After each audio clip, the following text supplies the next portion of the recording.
Nestled in the Himalayas, where the high mountain ranges of India merge with those of Tibet and Myanmar, the land that covers two of the 36 biological hotspots of the world.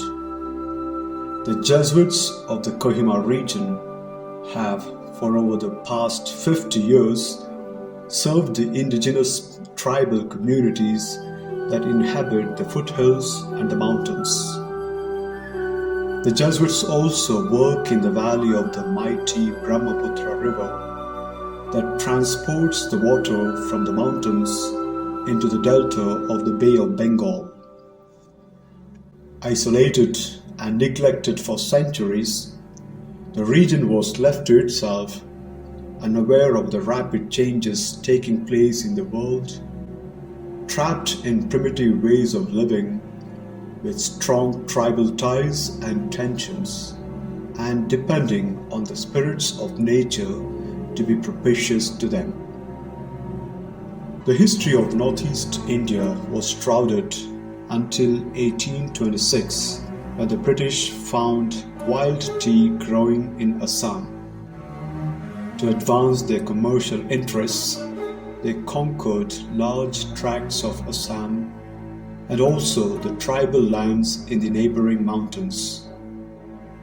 The powers that governed India, both foreign and later those who were locally elected, saw little reason to invest in the region and to improve the quality of life of the local people. The missionaries who came in the 19th century sought to improve the lives of the tribal communities. They brought education along with a faith encouraging the local people to adopt a better way of living. It is thus that a land that was once unknown and unexposed to the outside world gradually entered the age of literacy, medicine, and science. The work of the missionaries, supported by many others, helped fight illiteracy and superstition. Since their entry into Northeast India, the Jesuits have continued the rich tradition of their predecessors. They adopted a multi-pronged approach. Initially, their focus was on education and health and pastoral care.